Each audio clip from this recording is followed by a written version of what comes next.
दोस्तों जब से मैकबुक न्यू आया था ना, तब से देख के ऐसा लग रहा था कि विंडोज लैपटॉप को यहाँ पे कौन ही लेगा। लेकिन यहाँ पे इंटेल वालों ने खेल काफी तेजी से बदल दिया और अपनी वाइल्ड कैट लेक सीरीज वाली चिप्स को निकाला है, जो कि एक देखा है तो एक अफोर्डेबल वर्जन है उनकी पैंथर लेक वाली चिप्स का, जिसके अंदर इंटेल के अल्ट्रा कोर सीरीज थी तो इंटेल कोर 5 सीरीज जैसे प्रोसेसर्स के अंदर देखने को मिलेगा। और इसके अंदर बात की जा रही है तो ये ऑलरेडी अपने आप को एडवांस भी ले जा चुके हैं, जो एप्पल ने यहाँ पे अचीव किया था मैकबुक न्यू के साथ। अब क्या चल रही है कहानी, कैसे इंटेल वाले क्या काम कर रहे हैं, ये बात को समझते हैं। सबसे पहले इंपॉर्टेंट चीज ये कि जो वाइल्ड कैट लेक है ना, ये यहाँ पर एक कॉस्ट इफेक्टिव वर्जन है इंटेल की पैंथर लेक सीरीज का, जिसके अंदर ये इंटेल 18A मैन्युफैक्चरिंग प्रोसेस पे बेस्ड है, यानी कि 1.8 nm तक चली जाती है, जो ऑलरेडी एक एडवांस प्रोसेस है, जिसके ऊपर आपको एप्पल के मैकबुक न्यू में जो A18 प्रो या एप्पल सिलिकॉन की जो N सीरीज चिप आती है वो अभी भी 3 nm बेस्ड है, यानी कि टेक्निकली बात की जाए तो इंटेल वाले थोड़े से ज्यादा एडवांस है। इसके साथ ही बात की जाए तो इंटेल के प्रोसेसर अभी ARM डिजाइन पे नहीं चल रहे, ये चल रहे x86 आर्किटेक्चर पे, क्योंकि ARM डिजाइन के साथ स्नैपड्रैगन की चिप्स भी आई थी।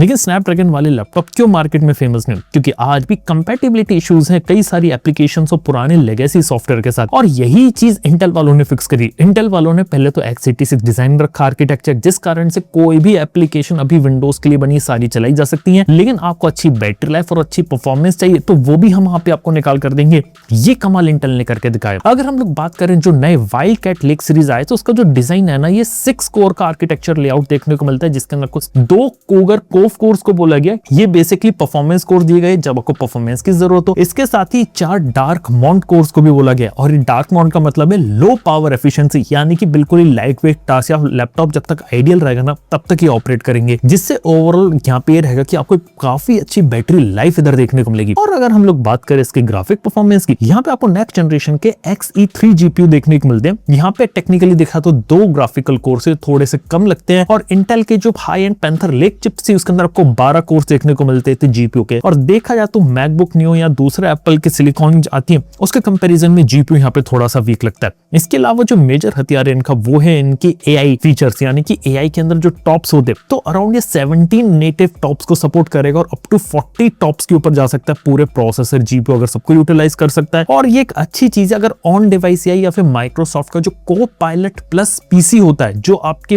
लैपटॉप के अंदर ही चलता है उसके अंदर यूज करना चाहिए। इसके अलावा बात ये कि ये जो नई चिप्स है ना, ये आपको बजट लैपटॉप में देखने को मिलेंगी। हालांकि ओवरऑल मेमोरी प्राइसेस से बजट अब 40-50 हजार नहीं रहा, 60-70-80 हजार चला गया है, और 60-70 हजार रुपए की रेंज में, यानी कि मैकबुक न्यू जित कीमत पर आता है उसी रेंज के आसपास के जो लैपटॉप्स होंगे ना उनमें ये चिप्स आपको देखने को मिलेंगी, यानी कि इंटेल साइड से PC की तरफ से भी स्ट्रॉन्ग ऑप्शन देखने को मिलेगा। हालांकि बात की जाए तो अभी भी जो थोड़ा सा जो गैप यहाँ पे आ रहा है ना, वो हार्डवेयर में नहीं आ रहा, वो आ रहा है सॉफ्टवेयर में। और माइक्रोसॉफ्ट वाले भी यहाँ पे लगे हुए हैं इस तरीके से बनाने में, क्योंकि उन्हें अपनी गलती का एहसास हो गया और नया विंडोज वर्जन तैयार कर रहे हैं 11 पे बेस्ड, जो विंडोज K2 हो सकता है। इसके बारे में जानना चाहते हो तो नीचे कमेंट करके बताओ विंडोज K2 क्या होने वाला है। बहुत ही इंटरेस्टिंग चीज निकल कर आई है मार्केट में, इसके बारे में वीडियो बनाएंगे। लेकिन अभी हम आपको ये बता सकते हैं कि यहाँ पे मार्केट में ओवरऑल चल क्या रही है कहानी, क्योंकि अगर हम लोग बात करें इंटेल कोर 5320 वाली चिप की, जो कि मिड रेंज प्रोसेसर है जिसकी लैपटॉप की कीमत 60-70 हजार तक जा सकती है, यहाँ पे आपको मल्टी कोर जो परफॉर्मेंस रहेगी ये टेक्निकली बीट कर चुकी है एप्पल के A18 प्रो को। यहाँ तक कि जो सिंगल कोर परफॉर्मेंस रहती है ये जो जा रही है ऑलमोस्ट नेक टू नेक चली गई है एप्पल के A18 प्रो चिप से, जो आपको मैकबुक न्यू में देखने को मिला था। और अगर हम लोग बात करें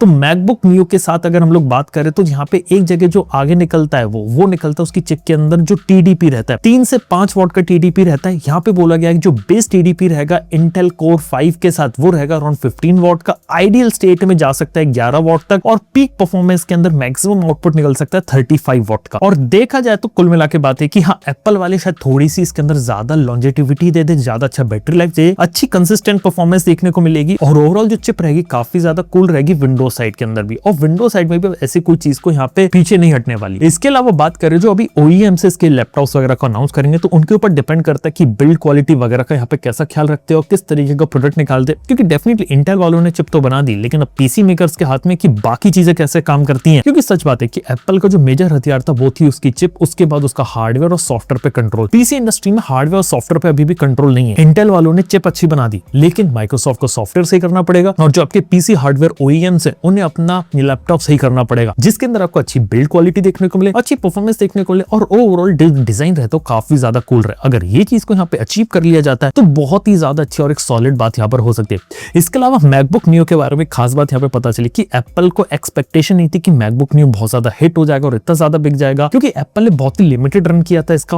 और सुनने में आ रहा है कि अब एप्पल के पास ज्यादा चिप्स भी नहीं बची है A18 Pro वाली जिसको वो यहाँ पे यूज कर सकता है, और डेफिनेटली उसके पास थोड़ी सी कॉस्ट यहाँ पे ज्यादा पड़, और उसने ये नहीं सोचा था कि इतनी डिमांड रहेगी सारा का सारा बिक जाएगा। तो अब ये सोच रहे हैं कि कैसे इस प्रोडक्ट को हम और तरीके से बना सकते हैं और कैसे सोर्स कर सकते हैं, या फिर इस प्रोडक्ट को डिसकंटिन्यू करके अगले साल की स्टार्टिंग में ही इसका अगला वर्जन हम लोग कैसे जल्दी से जल्दी निकाल दें। इस बात पर भी बात चल रही है, क्योंकि डेफिनेटली प्रोडक्ट हिट हुआ था और इसने ना विंडोज पीसी वाली इंडस्ट्री को काफी तेजी से हिट किया था, और उनको भी लगा था कि हाँ बजट में हमें स्ट्रॉन्ग प्रोडक्ट्स को निकालने की जरूरत है, और वही डायरेक्शन अब आ रहा है। इंटेल की तरफ से एक इंटरेस्टिंग चीज आई है वाइल्ड कैट लेक, जिसने यहाँ पे ओवरऑल इंडस्ट्री को काफी अच्छे तरीके से सपोर्ट किया, और इंटेल वालों की बात अच्छी लगी कि इस फैब्रिकेशन और नई टेक्नोलॉजी नई प्रोसेस के ऊपर काम कर रहे हैं, और कहीं ना कहीं एप्पल से भी हेड टू हेड काम कर रहे हैं। इवन आने वाले फ्यूचर में इंटेल का 14A निकालने का भी प्लान है, शायद 27 या 2028 तक इसमें 1.4 nm चिप्स होंगी, और इसी की वजह से शायद आने वाले समय में एप्पल के मैकबुक में भी जो चिप्स हो सकती है शायद इंटेल उन्हें फैब्रिकेट करता हुआ ना दिखे। ये भी चीज हो सकती है, क्योंकि इंटेल के पास फाउंड्री जैसी चीजें काफी ज्यादा आ रही हैं, तो वो ही देखने वाली बात रहेगी फ्यूचर में। लेकिन हाँ, अगर मैं ओवरऑल यहाँ पे कहानी को अगर सम अप करना चाहूँ तो बहुत ही ज्यादा सिंपल है। देखो, अगर किसी को अगर एक अच्छा लैपटॉप चाहिए तो मेरा सजेशन रहेगा कि ओवरऑल परफॉर्मेंस वगैरह सही मिले, गेम्स वगैरह भी आप खेल लो, तो इंटेल वाली चिप्स के वाले जो लैपटॉप होते हैं वो आप ले सकते हो। 70-80,000 रुपीज में जो नए आने वाले ना वाइल्ड कैट लेक, जिसमें इंटेल कोर सीरीज के चिप्स होंगे, जिसमें 320 जैसा चिप है या कोई और अच्छा चिप आ रहा है लेटेस्ट, तो वो आप जरूर से कंसिडर कीजिए, क्योंकि जो पुराने वाले मॉडल्स आए तो उनसे सुपीरियर हो रहा है, पहली चीज तो। और एक